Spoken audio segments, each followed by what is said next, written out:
Hello மக்களே, எல்லாரும் எப்படி இருக்கீங்க? நலமா இருக்கீங்களா? இன்னைக்கான சூப்பரான காமெடி சீன் பார்த்தரலாமா? இப்ப ஸ்டார்ட்டிங்ல பார்த்தோம் அப்படின்னா, பார்த்தீங்கன்னா ஹீரோ இருக்கார்ல முரளி, அவருக்கு வந்து ஒரு லெட்டர் வந்திருக்கும். அத வாங்கி பிரிச்சு படித்துட்டே வருவாரு. அப்ப வந்துட்டு விவேக் இருக்கார்ல, அவர் கேட்பாரு, "என்ன மச்சான் வந்திருக்கு?" அப்படின்னு சொல்லி கேட்கும்போது பார்த்தீங்கன்னா, அவர் என்ன சொல்வாருன்னா, அம்மா வந்து லெட்டர் எழுதியிருக்காங்க. அதாவது வந்துட்டு ஊர்ல வந்து மழையே இல்லையா, அதனால வந்து விவசாயம் சரியா அவங்களுக்கு வருமானம் குடுக்கல. நீ உனக்கு வேலை கிடைச்சிச்சா அப்படின்னு சொல்லி கேட்டு எழுதியிருக்காங்க. அப்படி கிடைச்சிட்டா சம்பளத்த அனுப்ப சொல்லியிருக்காங்க. வட்டிலாம் கட்டணுமா அப்படின்னு சொன்னோனே பார்த்தீங்கன்னா, அது சரி இங்கேயே அப்படிதானே வாழுது. நம்மளே சோத்துக்கு இப்படி பண்ணிட்டு இருக்கோம். இதுல எங்க இருந்து அனுப்புறதுன்ற மாரி அவர் சொல்லிட்டே இருப்பாரு.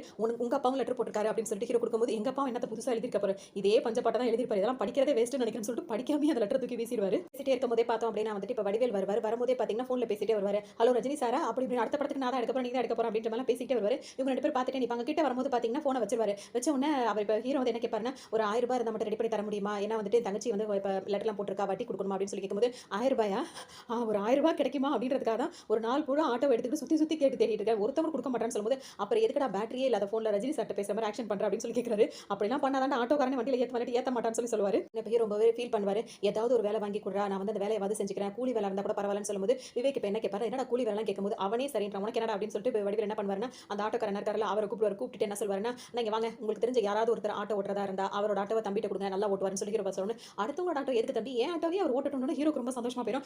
சார் அந்த ரஜினி சார் படத்துல கவலையே படாதீங்க. அடுத்த படத்துல ரஜினி சார் உங்களுக்கு புள்ளையா நடிக்கிறாரு. இன்னொரு படத்துல நீங்க ரஜினி சாருக்கு அப்பாவா நடிக்கிறீங்கன்னு 2 ஒண்ணு தான்டான்னு சொல்லி விவேக் கேட்பாரு. அப்படிலாம் சொல்லி தான் சமாளிக்கணும். வாய மூடுறான்னு சொல்லிட்டு அவர் அப்படியே சமாளிச்சிருவாரு. விவேக் திரும்பவும் கூப்பிட்டு ஹீரோ கிட்ட என்ன சொல்வாருன்னா, என்னடா நீ அவன் தான் சொல்றான் ஆட்டோ ஓட்டுறேன்னு சொல்லிட்டு போயிட்டு இருக்க. இந்த வீட்ல வந்துட்டு எதிர்த்தாப்லயே வந்துட்டு ஹீரோயின்லாம் இருக்காங்க. அந்த பொண்ணுங்கலாம் நம்ம ஆட்டோ ஓட்டினா என்னடா நினைக்கும்? அது மட்டும் இல்லாம அது என் லவ்வே ஃபெயிலியர் ஆயிடும்டா அப்படின்னு சொன்னா நம்ம ப்ரொஃபசர்னு சொல்லி போய் சொல்லி வச்சிருப்பாங்களா? உடனே ஹீரோ என்ன சொல்வாருன்னா, இப்ப அவங்க என்ன நினைக்கிறாங்கன்றதெல்லாம் எனக்கு முக்கியம் இல்ல. இப்ப நான் ஏதாவது ஒரு வேலை செஞ்சே ஆகணும். என் வீட்டுக்கு நான் பணம் அனுப்பி ஆகணும். அதுதான் எனக்கு முக்கியம்னு சொல்லிட்டு அந்த ஆட்டோக்காரட்ட ஒரு நிமிஷம் சொல்லிட்டு போய் ட்ரெஸ் மாத்திட்டு வர போவாரு. கொஞ்ச நேரத்துல இவங்க பேசிட்டே இருக்கும்போதே விவேக்கோட லவர் இருக்காங்களா? அவங்க வந்துட்டு விவேக்க கூப்பிடுவாங்க. எப்படின்னா ப்ரொஃபசர் இங்க வாங்க அப்படின்னு சொல்லிட்டு கூப்பிடுவாங்க. இவர் வேக வேகமா ஓடி வந்து நிப்பாரு. நின்ன உடனே என்ன கேட்பாரு, நம்ம தான் லவ் பண்ற அளவுக்கு வந்துட்டோம்ல. நீ வந்துட்டு என்ன வந்துட்டு எனக்கு தான் கோபின்னு பேர் இருக்குல்ல, அந்த பேரை சொல்லி கூப்பிடலாம். இல்ல அட்லீஸ்ட் டேன் கூட கூப்பிடு, ஒண்ணும் பிரச்சனை இல்ல அப்படின்னு சொல்லும்போது பாத்தீங்கன்னா, நோ அப்படிலாம் என்னால கூப்பிடவே முடியாது. நான் உங்கள லவ் பண்றதுக்கு காரணமே நீங்க ப்ரொஃபஸரா இருக்கீங்க. அதுக்காக தான் அப்படின்னு சொன்னோனே பாத்தீங்கன்னா இவருக்கு வயித்த கலக்க ஆரம்பிச்சிரும். இவர் என்ன கேட்பாருன்னா, ஒருவேளை நான் ப்ரொஃபசர் இல்லன்னு வையேன், நீ என்ன பண்ணுவ அப்படின்னு சொல்லி கேட்கும்போது பாத்தீங்கன்னா, அதோட உன்னை பிரிச்சு மெஞ்சிரும்ன்ற மாதிரி சொன்னோனே பாத்தீங்கன்னா, சும்மா டெஸ்ட் பண்ண அப்படின்னு ஒண்ணு விட்டுருவாங்க. அந்த பனியனை பிடிச்சி வச்சிருப்பாங்க விட்டுருவாங்க. இப்போ என்ன பண்ணுவாங்கன்னா, இப்போ எதுக்கு என்ன கூப்பிட்டேன்னு சொல்லிட்டு இவர் கேட்பாரு. அதாவது எங்க அக்கா லவ் லெட்டர் கொடுக்க சொன்னா அப்படின்னு சொன்னோனே பாத்தீங்கன்னா, இவர் ஓங்கி வர அரைய வர விட்டுருவாரு அந்த லவ்வர் பொண்ணுக்கு.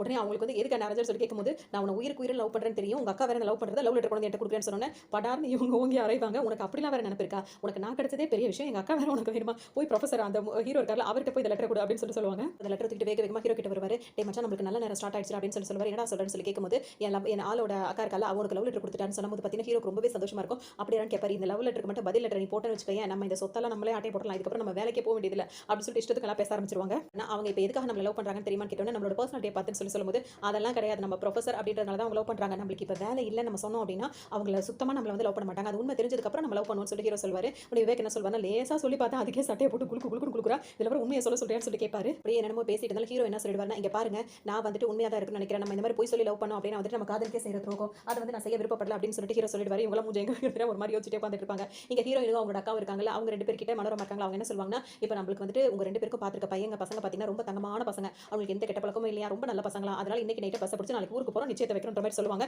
இப்போ அக்கா தங்கச்சி 2 பேருமே மூஞ்சி வாடி போயிடும். இப்போ அங்க இருக்கிறவங்க இன்னொரு சித்தி இருப்பாங்க. அவங்க என்ன ஹீரோட்ட சொல்லுவாங்கன்னா, பாத்தியா நீ எங்க வீட்டுக்கு வந்ததுனால தான் அந்த அதிர்ஷ்டம் மந்திரி வீட்ல இருந்தே உங்களுக்கு சம்மதம் பேச வந்திருக்காங்க. நான் இப்ப பாட்டி இருக்காங்களா, அவங்க என்ன சொல்வாங்கன்னா, அது மட்டும் கிடையாது. இப்போ கல்யாணம் பண்ணிக்க போற மாப்பிள்ளைங்க இருக்காங்களா, அவங்க 2 பேருமே அண்ணன் தம்பிங்க தான்.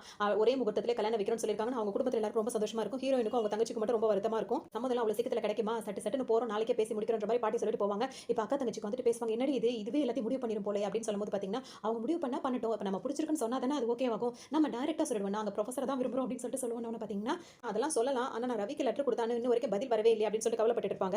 அவர் என்ன பண்ணுவாருன்னா ஹீரோ கிட்ட போய் சொல்லுவாரு. இப்போ வந்துட்டு அவங்க வந்து பொண்ணு பார்க்க வர போறாங்கன்னு ஒரு வாரம் கழிச்சு தானடா வர போறேன்னு சொன்னாங்க அப்படின்னு சொல்லிட்டு ஹீரோ கேட்பாரு. அது பழைய நியூஸ். இப்போ புது நியூஸ் என்ன அப்படின்னு சொல்லிட்டு பார்த்தோம்னா நாளைக்கே பொண்ணு பார்க்க வராங்கன்னு என்னடா பண்றதுன்னு சொல்லிட்டு ஹீரோ யோசிக்கும் போது பாத்தீங்கன்னா, இப்போ என்ன பண்ற, உடனே அந்த லவ் லெட்டருக்கு பதில் லெட்டர் எழுதி கொண்டு போய் ஆள் கிட்ட கொடுத்துரு அப்படின்னு சொல்லுவாரு. தயங்குவாரு. எப்படி நான் ப்ரொஃபசர் இல்லாம எப்படி சொல்றதுன்னு தெரியலன்னு சொல்லும்போது பாத்தீங்கன்னா டக்குனு விவேக் என்ன பண்ணுவாரு, ஆட்டோக்கு மாலை போட்டுருப்பாங்க, அந்த மாலையில இருந்து பூ கொஞ்சம் பறிச்சு இந்தா இதை போய் அவ மேல தூவி விட்டு எங்க இருந்தாலும் வாழ்க்கைன்னு 2 சொட்டு கண்ணீரை விட்டுட்டு வா அப்படின்னு சொல்லும்போது பாத்தீங்கன்னா, இப்போ ஹீரோ என்ன சொல்லுவாரு, வாயை மூடுறா, அவளை நான் மனசார விரும்புறேன்னு சொல்லுவாரு. ஏன் விரும்புற அப்படின்னு சொல்லி கேட்கும்போது, நம்ம கிட்ட பணம் காசு இல்லனாலும் அவ வந்து ரொம்ப யதார்த்தமா நம்ம கிட்ட பழகுறா, அது எனக்கு ரொம்ப பிடிச்சிருக்கு அப்படின்னு சொல்லி ஹீரோ சொல்லுவாரு. போய் நீ இவ்வளவு நேசிக்கிறல ஒரு எட்டு போய் அவள்கிட்ட சொல்லிட்டு வந்துருன்னு சொல்லி திரும்ப கூப்பிடும்போது, இல்ல அவகிட்ட நான் லவ் பண்றேன்றதை சொல்லிடுவேன், ஆனா அதுக்கு முன்னாடி நான் ப்ரொஃபசர் இல்லன்ற விஷயத்தையும் சொல்லுவேன்.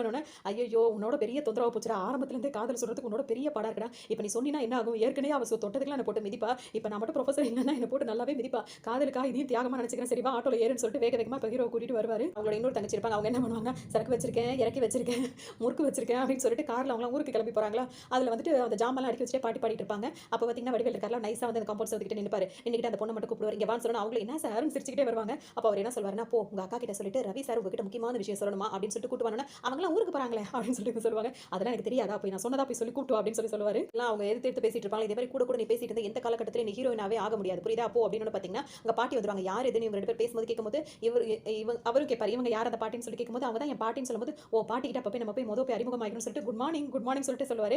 யார் இதுன்னு சொல்லி கேட்கும்போது, நான் தான் உங்க பேத்திய ஹீரோயினா ஆக்க போறேன் அப்படின்னு சொல்லிட்டு சொல்லிட்டு இருப்பாரு.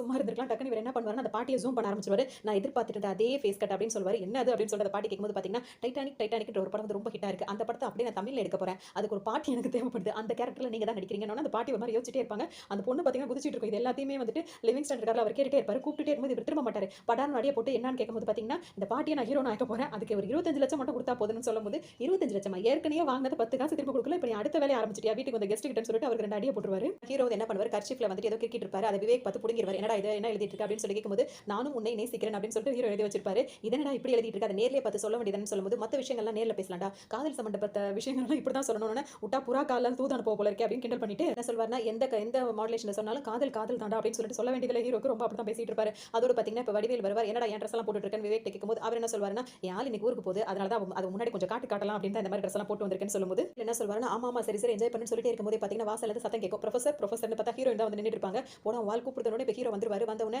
நான் அப்ப ஊருக்கு கிளம்பிட்டீங்களான்னு இவர் கேட்கும்போது, ஆமா அதான் சொல்லிட்டு போக வந்தேன் அவங்க சொல்லுவாங்க. உங்ககிட்ட கொஞ்சம் தனியா பேசணும்னு ஹீரோ சொல்லும்போது, சரின்னு சொல்லிட்டு இதெல்லாம் அப்பவே பேசியிருக்க வேண்டியது இன்னும் லேட் பண்ணிட்டீங்க. போய் பேசிட்டு வாங்கன்னு சொல்லிட்டு அவங்க 2 பேரும் தனியா பேச அனுப்புவாங்க. இப்ப அவங்க 2 பேரும் அங்க போயிடுவாங்க. டக்குனு இப்ப இவங்க என்ன சொல்வாங்கன்னா, விவேக் இருக்கார்ல அவர்கிட்ட ஹீரோனோட தங்கச்சி, நான் ப்ரொஃபசர் நான் ஊருக்கு போயிட்டு வரேன் அப்படின்னு சொல்லிட்டு அவருக்கும் பாய் சொல்லிட்டு வடிவேலுக்கும் பாய் சொல்லிட்டு கிளம்ப போகும்போது இவர் அழுகுற மாதிரி நடிப்பாரு விவேக். நடிக்கும்போது பார்த்தீங்கன்னா, எதுக்காக ஃபீல் பண்றீங்கன்னு கேட்கும்போது, நீ ஊருக்கு போறது நான் அனாதை ஆகுற மாதிரி நான் ஃபீல் பண்றேன் அப்படின்ற இவர் சொல்லவும், அப்படிலாம் நீங்க சொல்லக்கூடாது. நான் இருக்கிற வரைக்கும் இந்த மாதிரி வார்த்தை உங்க வாயில இருந்து வரவே கூடாது அப்படின்ற மாதிரி அவங்க சொல்லிடுவாங்க. இந்த ட்ரெஸ்ல உண்மையிலேயே நீங்க ப்ரொஃபசர் மாதிரி இருக்கீங்க அப்படின்றத வேற சொல்லிடுவாங்க. உடனே அவங்களுக்கு கிஸ் பண்ண போவாரு. டக்குனு வடிவேல் பார்க்கும்போது பார்க்காத நேரத்துல டக்குனு பண்ணி விட்டுருவாரு. வந்தாரா அவங்க கிட்ட பேச ஆரம்பிக்கலாம்னு சொல்லிட்டு நான் ஆரம்பத்துல இருந்தே உங்ககிட்ட ஒரு விஷயத்த சொல்லணும்னு நினைக்கிறேன். அது வந்து என்னன்னா அப்படின்னு ஆரம்பிக்கும் போதே நீங்க என்ன சொல்ல போறீங்கன்னு எனக்கு நல்லாவே தெரியும். நான் ஏழை நீ பணக்காரி நம்ம 2 பேருக்குள்ள எப்படி ஒத்து போகும் அதுதானே நீங்க கேட்க போறீங்க அப்படின்னு சொல்லுவாங்க. இப்ப இதுக்கு பதில் என்ன சொல்வாருன்னா, அது மட்டும் இல்லைங்கன்னு ஆரம்பிப்பாரு. நீங்க ஏழை குடும்பத்துல இருந்து வந்தவரு, கஷ்டப்பட்டு படிச்சவரு, நீங்க எவ்வளவு கஷ்டப்படுறீங்க எல்லாமே தெரியும். இதெல்லாம் தெரிஞ்சு தான் நான் உங்களை லவ் பண்றேன்னு சொல்லிட்டு அவங்க சொல்லுவாங்க. இவர பேசவே விட மாட்டாங்க. ஆனா நான் என்ன சொல்ல வரேன்னா திரும்ப ஆரம்பிப்பாரு. நீங்க என்ன வேணாலும் சொல்லுங்க. ஒரே விஷயத்த மட்டும் யோசிச்சுக்கோங்க. நீங்க காசு பண்ண தர நான் பார்க்கல. உங்க மனச தான் நான் பார்க்குறேன். நான் உங்கள விரும்புறேன். நீங்க பதில் சொல்றது எப்பனாலும் சொல்லுங்க. நான் காத்துட்டு இருக்கேன். அது வரைக்கும் ஒண்ணு மட்டும் ஞாபகம் வச்சுக்கோங்க. நான் உங்கள மனசார நேசிக்கிறேன். என் மனசுக்குள்ள நீங்க தான் இருக்கீங்கன்ற மாதிரிலாம் சொல்லுவாங்க. ஹீரோ சுத்தமா பேசவே விட மாட்டாங்க.